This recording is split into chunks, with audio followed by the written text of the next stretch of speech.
Nice weather and as expected, tons of school kids outside going, I guess, to and back from school. And what's going on today? How about this one where somebody was using a drone for, I guess, a prank of sort, and at first people didn't know how. This one says, what turned New Jersey's pools green? A man and his drone, police say. A local business owner used damaging chemicals to turn multiple swimming pools yellow and green over the course of the summer, according to the police, who said he was likely pranking people. Can you believe that too, where this guy's like a business owner and all that? It says Sandra Wolskin decided enough was enough. It was Friday, September 1st, the kickoff to Labor Day weekend, and when she walked out in the morning to open the pool at the Quality Inn in Absecon, New Jersey, it was covered in, quote, blue stuff that was turning the water green. At this point in the summer, Miss Wolskin, the general manager, knew the drill. The staff at the motel just outside Atlantic City drained the pool, washed it down, and filled it back up. 3 hours later, people were swimming. But when Miss Wolskin returned hours later to drop off supplies for the next morning's breakfast service, the pool turned neon yellow before her eyes. She checked the security cameras, nobody had driven by, there were no cars in sight, and no one had walked past the pool or thrown something in. So afterwards it says she called a detective and they determined, I guess, saying it has to be a drone, and it says, you might be onto something. That day, the Galloway Police, in partnership with the Federal Aviation Administration, the New Jersey State Police, and the Absecon Police Department tracked a drone as it flew from the Quality Inn to Comfort Solutions Heating and Cooling, a nearby business. Wow, they got like a bunch of organization involved. FAA too? What would they be doing? Just checking registration and all that or something like that? Is this a sign for things like what, the remote ID tracking, saying this is why you need it? It says here, he said Mr. Spina operated the unmanned aircraft via remote control and used it to drop packets of sea dye into neighborhood pools. Sea dye, a chemical used in water rescues, turns watercolors ranging from bright yellow to fluorescent green.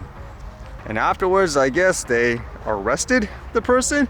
It says the arrest put an end to the mysterious summer of irritation for the residents of the city of Absecon and neighboring Galloway Township.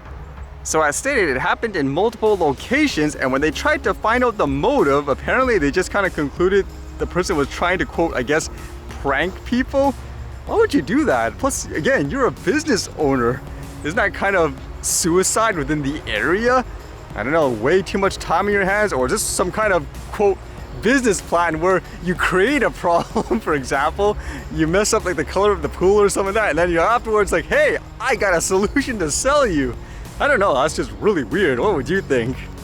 They were even talking about the costs here for the owners, where doing it over and over again, having to refill the water, drain it, it costs them about $20,000, it says, over the course of the summer. So it makes you wonder if he will be held liable for those fees as well.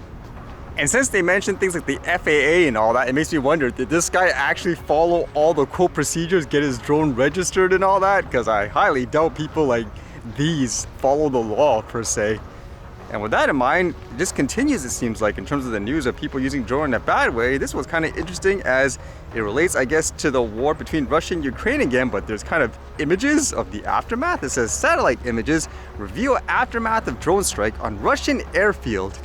New images show the extent of the damage to a Russian airfield close to NATO territory after Moscow blamed Kyiv for a drone strike that took out at least 4 Russian aircraft. So you can see in their posts, it looks like it's a zoomed in photo, and you can see the damage, I suppose. And it says here in the post, the first satellite images after the attack of Ukrainian drones at the aerodrome near Pskov.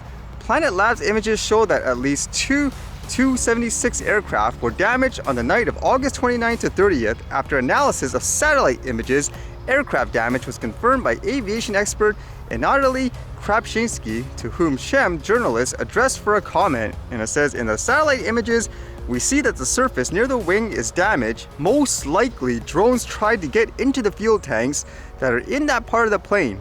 But it's still the return of the aircraft for a major repair that will take at least 2 to 3 months. So it seems like it's an assumption in that regards. Just more examples as I read this stuff where it just seems like, again, you should focus more on people using the tech and stuff in a bad way, whether it's to, quote, harm people or to prank them. That's what you want to say. Go after the actual criminals, huh? And with that in mind, I was actually reading this was kind of interesting because apparently this was designed, I guess, for a drone. It's basically a new camera launched by Sony, but it looks so small. It looks like a point and shoot, but this is actually an interchangeable camera lens camera. It says Sony Electronics launches ultra lightweight E-mount interchangeable lens camera for industrial applications, the ILX-LR1. And it says briefly here, the new 35mm full-frame image sensor camera offers high-resolution imagery with a compact body, remote operation, and is compatible with the Sony Camera Remote Software Development Kit. And according to this too, the intention of this, it says it's lightweight, compact form. It is ideal for inspection, investigation, surveying, and mapping by drone. I can see that with how small it is. I would imagine from the specs, there's no things like image stabilization from the sounds of it, so you'll have to rely on things like the gimbal and all that. Just think about this, 35mm full-frame image sensor camera. It says it's approximately 3.94 inches width, 2.91 inches height, and 1.67 inches depth, weighing approximately 0.53 pounds without carrying monitor, viewfinder, or battery, but incorporating the necessary features for industrial applications. And for the cost itself, it says it's about $2,950 US, and it will be available, I guess, this month. It's probably still better for an average individual to get like a point and shoot, for example, but still, this is kind of, I guess, exciting in terms of development, for cameras are getting smaller and smaller. You don't have to carry like huge bulky stuff to get that kind of quality, I guess.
Alright, see you guys later.